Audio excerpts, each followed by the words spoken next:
주님께서 여러분과 함께 루카가 전한 거룩한 복음입니다.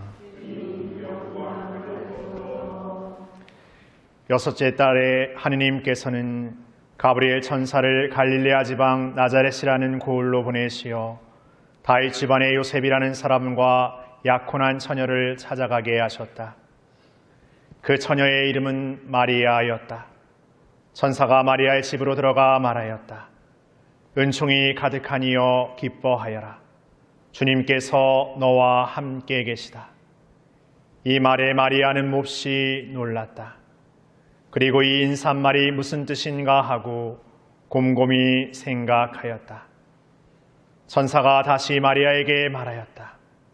두려워하지 마라, 마리아야. 너는 하느님의 총애를 받았다. 보라, 이제 내가 잉태하여 아들을 낳을 터이니 그 이름을 예수라 하여라. 그분께서는 큰 인물이 되시고 지극히 높으신 분의 아드님이라 불리실 것이다. 주 하느님께서 그분의 조상 다윗의 왕자를 그분께 주시어 그분께서 야곱 집안을 영원히 다스리시리니 그분의 나라는 끝이 없을 것이다. 마리아가 천사에게 저는 남자를 알지 못하는데 어떻게 그런 일이 있을 수 있겠습니까? 하고 말하자 천사가 마리아에게 대답하였다. 성령께서 너에게 내려오시고 지극히 높으신 분의 힘이 너를 덮을 것이다. 그러므로 태어날 아기는 거룩하신 분, 하느님의 아드님이라고 불릴 것이다. 내 친척 엘리사벳을 보아라. 그 늙은 나이에도 아들을 잉태하였다. 아이를 못 낳는 여자라고 불리던 그가 임신한 지 6달이 되었다. 하느님께는 불가능한 일이 없다. 마리아가 말하였다. 보십시오, 저는 주님의 종입니다. 말씀하신 대로 저에게 이루어지기를 바랍니다. 그러자 천사는 마리아에게서 떠나갔다.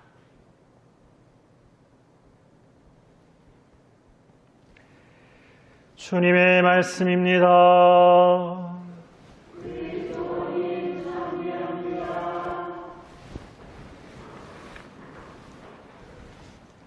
참 예수님,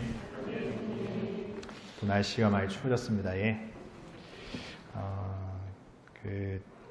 눈이 온다고 하니까 뭐 대설특보 뭐 이렇게 나오고 하더라고요. 그래서 뭐 이렇게 여기 어디냐, 뭐 서광 정도는 괜찮을 것 같고, 뭐 광평이나 저쪽 한라산으로 더 가까운 데 사시는 분들이 이렇게 오늘 눈이 많이 올 것 같아서 성당에 못 갈 것 같은데 이렇게 말하면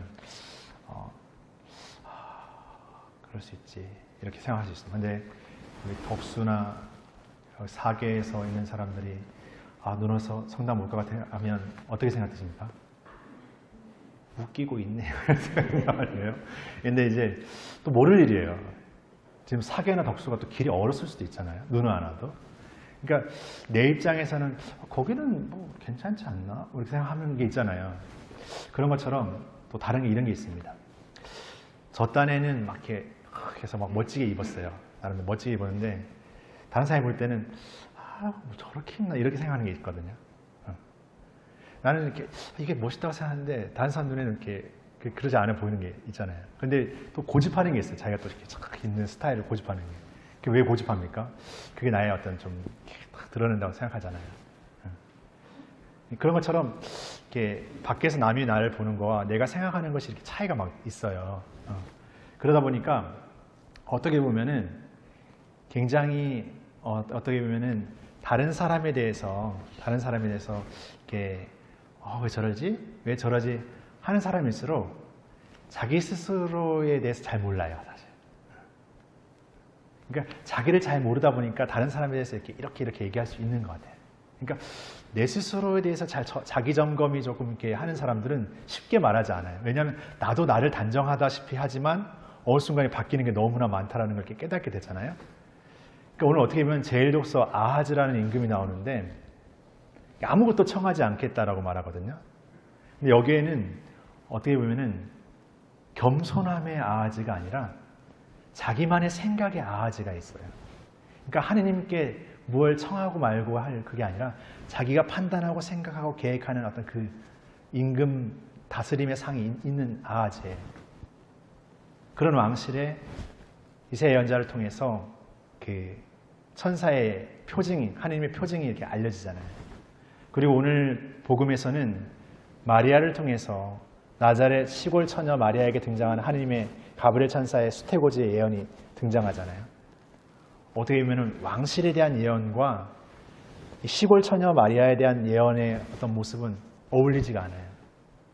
우리의 시선 안에서 이 왕실에 대한 어떤 그 좀 특별한 예언 같은 이야기와 이 시골 처녀 마리아에 대한 어떤 이야기는 이게 뭔가 안 맞는데, 물론 우리는 어울린다 생각하죠. 왜냐하면 이 마리아의 어떤 그 이야기를 알고 있기 때문에. 예수님의 탄생의 이야기를 통해서 마리아에게 일어나는 일들이 얼마나 놀라운 일이라는 걸 이미 알고 있기 때문에 생각하지만 그냥 표면적으로 생각할 때는 이게 어울리지 않는 거예요. 그러나 여기에는 어떤 겉으로 드러나는 화려함 안에서의 어떤 예언이라는 의미보다 시골 처녀 마리아 안에서 등장하는 순명의 내 응답에 대한 어떤 표징이, 하나님의 표징이 우리의 진정한 응답을 통해서 그 왕실의 그 화려함을 훨씬 넘어서는 놀라운 은총의 사건이 우리 안에 이루어진다는 거죠.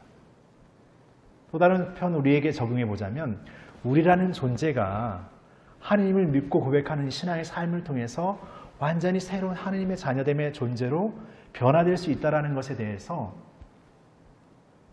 내 스스로도 혹은 혹자도 부정할 수 있어요.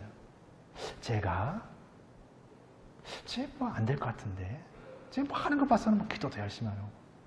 근데 우리는 그렇게 생각하지만 그런 보잘것없고 나약한 우리에게도 하나님께서 표징으로 우리를 부르신다는 거죠.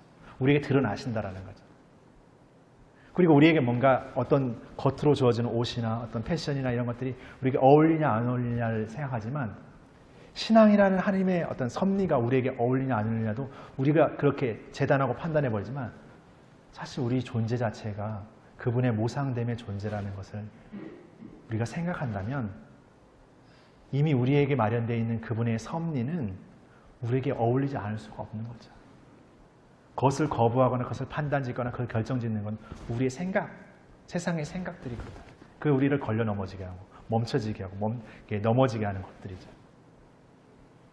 그러니까 오늘 가브리엘 선사의 수태고지 안에서 드러나는 어떤 섭리는 예고된 신비와 같이 엘리사벳을 통해서 드러난 아이를 못 낳는 여자 엘리사벳에게 세례자 요한의 탄생의 어떤 그 수태고지를 알리면서 전조가 고조되고, 이제 마리아의 순명 안에서 그 하느님의 섭리의 놀라운 기적이 또 한 번 이렇게 탁 울려 퍼지게 되는 거예요.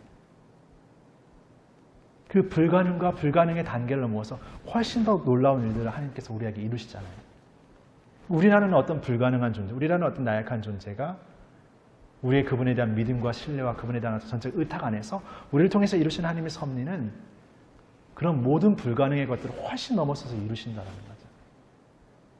우리가 우리를 통해서 이뤄가신 하나님의 섭리에 대해서 너무 쉽게 재단하고 판단하고 서로를 너무 단정짓고 판단하고 그런 생각을 끊임없이 내려놔요. 비워내야 된다. 어쩌면 함께 하나님께로 나아갈 존재인데 서로가 뭔가 잘한다 못한다 하면서 하나님께 나아갈 수 있는 어떤 마음들을 이렇게 막 서로 이렇게 끌어내리는 경우가 종종 있어요. 같이 나아가야 되는데 같이 멈춰지는 경우가 있어요. 참 안타까운 일이죠. 어떻게 보면 우리는 그런 나약함을 지닌 거죠. 그러나 그런 우리에게도 끊임없이 그런 섭리를 통해서, 표징을 통해서, 부르심을 통해서 이렇게 일어나고 있다는 거예요. 우리에게 오늘 매일 현재 그 사건 안에서, 우리가 매일 만나는 일들 안에서, 때로는 나에게 찾아오는 사람들과 그 사건들 안에서 예수님 끊임없이 우리에게 하나님 뜻을 선택할 것을, 하나님 뜻을 새롭게 이렇게 응답할 것을 초대하고 계시다는 거죠. 매일매일 우리의 순간순간의 삶이 그분에 대한 이 마리아의 순명, 내를 드리는 응답의 순간들인 것이죠. 그러나 우리는 많은 순간 우리의 생각과 계획의 판단의 것으로 대답할 때가 훨씬 많다는 거예요.